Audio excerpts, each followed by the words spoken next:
Capítulo 2 de Daniel. Seja muito bem-vindo à leitura desse livro poderoso, um dos livros mais queridos de todas a escritura. Você que me acompanha aqui há algum tempo, você sabe que eu gosto muito do livro de Daniel e do livro de Atos, dos apóstolos. É um dos livros mais queridos. Lógico que a palavra toda, temos várias passagens lindas, mas o livro de Daniel e o livro de Atos são os que chamam mais a minha atenção. Inclusive, deixa eu te fazer uma pergunta. Qual livro da Bíblia você gosta mais de ler?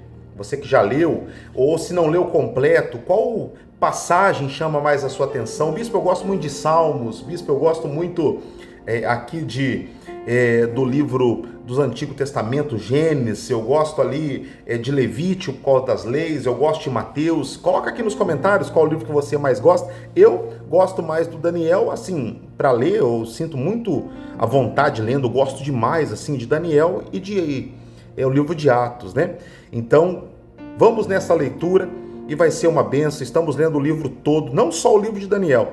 Estamos lendo a Bíblia toda, Estamos lendo toda a Bíblia, um capítulo por dia. Vem comigo hoje em mais um dia, tá bom? Diz assim o livro de Daniel, capítulo 2. Daniel interpreta o sonho de Nabucodonosor. No segundo ano do reinado de Nabucodonosor, teve este um sonho. O seu espírito se perturbou e passou-lhe o sono, Ele perdeu o sono.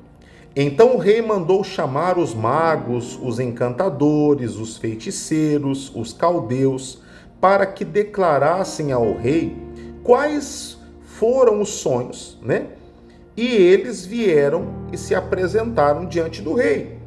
E disse-lhe o rei: tive um sonho, e para sabê-lo está perturbado o meu espírito. Os caldeus disseram ao rei em aramaico: ó rei, vive eternamente. Dize o sonho aos teus servos e daremos a sua interpretação. Respondeu o rei e disse aos caldeus: uma coisa é certa, se não me fizerdes saber o sonho e a sua interpretação, sereis despedaçados e as vossas casas serão feitas de monturo.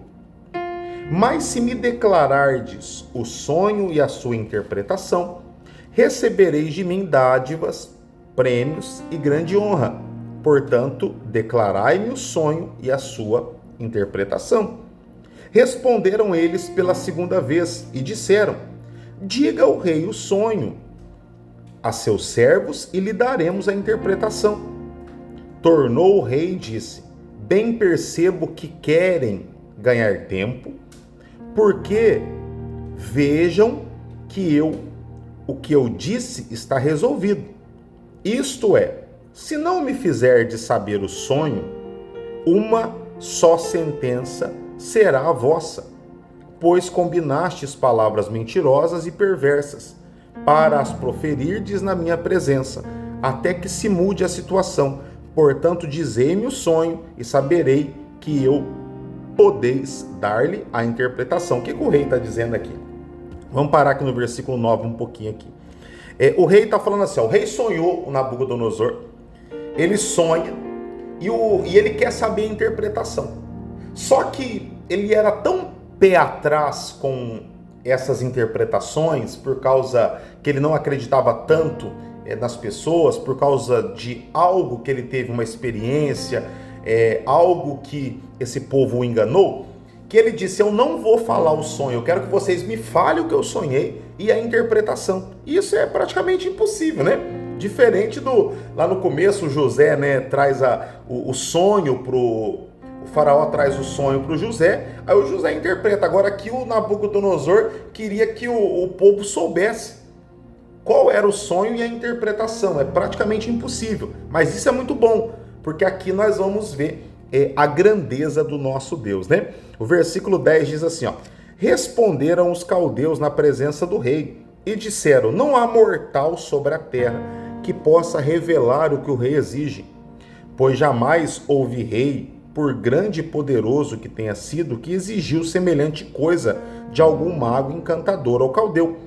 A coisa que o rei exige é difícil e ninguém há que possa revelar diante do rei, senão os deuses, e estes não moram com os homens. Então o rei muito se irou enfureceu e ordenou que matassem todos os sábios da Babilônia. Saiu o decreto segundo o qual devia ser mortos os sábios, e buscaram Daniel e os seus companheiros para que fossem mortos. Olha que interessante. Saiu um decreto que era para ser morto todos os sábios. E entre os sábios, quem era os mais sábios de todo aqui? Daniel e seus amigos. Então, se saiu esse decreto que eles fossem morrer, quem que foi o primeiro a morrer, né? Nós iria morrer, né? Nós falamos muito sobre a Cova dos Leões, né? Nós falamos muito, temos grandes pregações ali sobre a fornalha de fogo ardente, mas aqui começa um grande livramento, porque aqui tinha sido decretado que eles morreriam, né? Aí o versículo 14 fala assim: então Daniel falou avisada e prudentemente a Arioque, chefe da guarda do rei, que tinha saído para matar os sábios da Babilônia.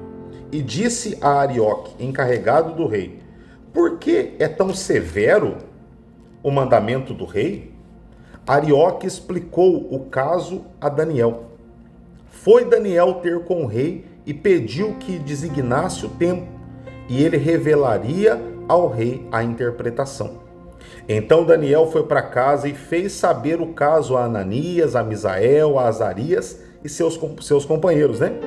Para que pedissem a misericórdia, né? Para que orassem, aqui no versículo 18, ao Deus do céu sobre este mistério, a fim de que Daniel e seus companheiros não perecessem com o resto dos sábios da Babilônia. Então foi revelado o mistério a Daniel numa visão de noite. Daniel bendisse o Deus dos céus. Olha, o Daniel ficou sabendo que ele ia morrer. Aí o Daniel falou: por que nós vamos morrer? Aí disseram para ele: por causa que o rei sonhou e ele quer saber assim, assim, assado. Aí ele falou: não, fala pro rei, me dá um tempinho que eu vou orar ao meu Deus, o meu Deus vai falar o que ele sonhou e vai me dar a interpretação ainda, né? Aí o versículo 20 fala assim: disse Daniel: seja bendito o nome de Deus, de eternidade a eternidade, porque dele é a sabedoria e o poder. É ele quem muda o tempo e as estações, remove reis e estabelece reis. Ele dá sabedoria aos sábios e entendimento aos inteligentes. Ele revela o profundo e o escondido, conhece o que está em trevas e com ele mora a luz. A ti, ó Deus, de meus pais, eu te rendo graças e te louvo, porque me deste a sabedoria e poder, e agora me fizeste saber o que te pedimos, porque nos fizeste saber este caso do rei. Aqui o Daniel estava agradecendo a Deus, né? Daniel estava agradecendo: ó Senhor, obrigado por essa revelação, obrigado por o Senhor dar esse livramento para a gente, que eu vou poder chegar ao rei, né? E falar para ele o que aconteceu aqui no versículo 23, ele está falando, né? Eu vou poder falar para o rei e nós vamos ter o livramento. E nós vamos ver que esse sonho fala de uma estátua gigante, que nós vamos ver que representam tempos, eras, reinos, né? A qual nós estamos na última etapa, nesse exato momento, vivendo aqui hoje, juntos, enquanto estamos lendo essa palavra, né? Versículo 24. Por isso Daniel foi ter com Arioque, né? Ao qual o rei tinha constituído para exterminar os sábios da Babilônia. Entrou e lhe disse: não mates os sábios da Babilônia, introduze-me na presença do rei e revelarei ao rei a interpretação. Então Arioque depressa introduziu Daniel na presença do rei e lhe disse: achei um entre os filhos dos cativos de Judá, o qual revelará ao rei a interpretação. Respondeu o rei e disse a Daniel, cujo nome era Beltesazar: podes tu fazer-me saber o que vi no sonho e a sua interpretação? Respondeu Daniel na presença do rei e disse: o mistério que o rei exige, nem encantadores, nem magos, nem astrólogos o podem revelar ao rei. Mas há um Deus no céu, a qual revela os mistérios, pois faze saber ao rei Nabucodonosor o que há de ser nos últimos dias. O teu sonho e as visões, né, da tua cabeça, quando estavas no teu leito, são estas. Olha, Olha Daniel honrando a Deus mais uma vez, né? O rei fala, você pode fazer isso? Ele falou, o que o senhor está pedindo a homens, ó Nabucodonosor, ó rei, é impossível. Mas existe um Deus nos céus, aleluia, glória a Deus. Existe um Deus nos céus que podem. Dá um glória a Deus aqui nos comentários aqui para esse Deus maravilhoso nosso. Dá um glória a Deus e depois não deixe de compartilhar isso aqui com muita gente, tá? Não deixe que a sua família, os seus amigos fiquem de fora dessa leitura linda, porque vai fazer muito bem para eles também, tá? Seu pai, sua mãe, irmãos, irmãs, olha que bênção. Aí o versículo 29 fala assim, estando tu, ó rei, no teu leito, surgiram-te pensamentos a respeito do que há de ser depois disto. Aquele, pois, que revela os mistérios, te revelou o que há de ser. E a mim me foi revelado esse mistério, não porque haja em mim mais sabedoria do que a todos os viventes, mas para que a interpretação se fizesse saber ao rei, e para que entendesse as cogitações da sua mente. Tu, ó rei, estava vendo, e eis aqui uma grande estátua. Esta, que era imensa e de extraordinário esplendor, estava em pé diante de ti, e a sua aparência, ela era terrível. A cabeça era de fino ouro, o peito e os braços de prata, o ventre e os quadris de bronze. As pernas eram de ferro, e os pés em parte de ferro e em parte de barro. Quando estavas olhando, uma pedra foi cortada sem auxílio de mãos, feriu a estátua nos pés de ferro e de barro e os esmiuçou. Então foi juntamente esmiuçado o ferro, o barro, o bronze, a prata e o ouro, os quais se fizeram como palha das eiras no estio, e o vento os levou.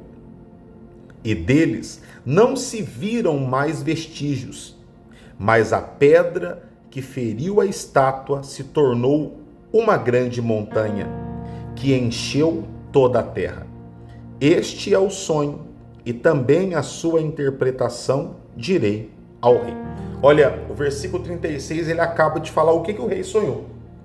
Ele falou, o senhor viu uma grande estátua, essa grande estátua, a cabeça dela era de ouro, o peito dela era de prata, os braços, né? O ventre e o quadril eram de bronze, as pernas eram de ferro, os pés eram de parte de ferro e parte de barro. E de repente, sem auxílio, do nada apareceu uma pedra gigante, chegou, bateu no pé dela e ela destruiu todinha. Aí o rei, é isso mesmo, é isso mesmo. Agora ele vai trazer a interpretação. Olha que interessante aqui, no versículo 37. Tu, ó rei, rei dos reis, a quem o Deus do céu conferiu o reino, o poder, a força e a glória, cujas mãos foram entregues aos filhos dos homens, onde quer que eles habitem os animais do campo, as aves do céu, para que dominassem sobre todos eles. Tu és a cabeça de ouro. Depois de ti se levantará outro reino inferior ao teu, e um terceiro reino de bronze, o qual terá domínio sobre toda a terra. O quarto reino será forte como o ferro, pois o ferro a tudo quebra e esmiuça. Como o ferro quebra todas as coisas, assim se fará em pedaços e esmiuçará. Quanto ao que viste dos pés dos artelhos, em parte de barro, de oleiro e em parte de ferro, será este um reino dividido. Contudo, haverá nele alguma coisa firme de ferro, pois por isso viste o ferro misturado com o barro de todo lodo. Como os artelhos dos pés eram em parte ferro e em parte barro, assim por uma parte o reino será forte e por outra será frágil. Quanto ao que vistes do ferro misturado com o barro de lodo, misturar-se-ão mediante casamentos, mas não se ligarão um ao outro, assim como o ferro não se mistura com o barro. Mas nos dias destes reis, o Deus do céu suscitará um reino que não será jamais destruído. Este reino não passará a outro povo. Esmiuçará e consumirá todos esses reinos, mas ele mesmo subsistirá para sempre. Como viste que do monte foi cortada uma pedra sem auxílio de mãos, e ela esmiuçou o ferro, o bronze, o barro, a prata e o ouro. O grande Deus fez saber ao rei o que há de ser futuramente. Certo é o sonho e fiel a sua interpretação. Olha que bênção. Aqui fala dos reinos, né? Aqui fala do reino de Nabucodonosor, que ele é o cabeça. Depois dos reinos que vem ali, dos medos e dos persas. Depois do reino grego, depois do reino romano. E por fim de tudo, essa pedra representa o reino de Deus, o reino de Cristo, sendo Cristo reinando sobre tudo. E esse derrubar desta estátua de uma maneira simples e resumida mostra que Jesus é o Todo-Poderoso. Por isso que nós temos que nos entregar a Ele de corpo e alma, porque Ele é o Todo-Poderoso. Reino nenhum subsiste diante dele, porque Ele é o maior, Ele é o princípio e o fim. Ele é o alfa, Ele é o ômega, né? E o rei, quando ouviu isso aqui, esta revelação, de uma maneira resumida, explicada aqui nesta meditação minha e sua, fala assim no versículo 46, ó. Então o rei Nabucodonosor se inclinou e se prostrou com o rosto em terra perante Daniel, e ordenou que lhe fizessem oferta de manjares e suaves perfumes. Disse o rei a Daniel: certamente o vosso Deus é o Deus dos deuses, e o Senhor dos reis, e o revelador de mistérios, pois pusestes revelar este mistério. Então o rei engrandeceu Daniel e lhe deu muitos, ele deu muitos e grandes presentes, e lhe pôs por governador de toda a província da Babilônia, como também fez chefe supremo de todos os reis da Babilônia. Olha que bacana, olha que interessante. O rei reconheceu por esse poderio, reconheceu que Deus é poderoso, que Deus é maravilhoso. E ele se prostrou diante de Daniel e disse: o teu Deus é Deus, Daniel. Olha que bênção, olha que maravilha. Aí o versículo 49 diz assim, ó: a pedido de Daniel, constituiu o rei Sadraque, Mesaque e Abidnego sobre os negócios da província da Babilônia. Daniel, porém, permaneceu na corte do rei. A hora que Daniel foi honrado, ele também aproveitou para abençoar os seus amigos, a Sadraque, Mesaque e Abidnego, porque a bênção que está sobre a minha vida e sobre a tua vida, ela tem que transbordar e alcançar as pessoas que estão à nossa volta. Que história linda, hein? Que história maravilhosa. O livro de Daniel, ele me empolga. O livro de Daniel, ele é maravilhoso. Lógico que poderíamos aprofundar muito mais aqui, entrar no âmbito teológico, mas esse não é o intuito aqui do meu canal. Esse canal aqui é para você conhecer e meditar de uma maneira suave na palavra de Deus, tá bom? Lógico, mais à frente iremos fazer meditações aqui mais aprofundadas, estudos, mas esse momento agora não é o momento para isso. Esse momento agora é para você saber o que está escrito e meditar um pouquinho comigo, um capítulo por dia. Glória a Deus, queridos. Ficamos aqui encerrando mais um capítulo do livro de Daniel. Amanhã, com a permissão de Deus, Daniel, capítulo 3, tá bom? Eu aguardo todos vocês aqui amanhã, se Deus nos permitir. Coloca aqui já nos comentários aqui, ó, até amanhã, e compartilha com todo mundo. Deus abençoe, até amanhã, se Deus quiser.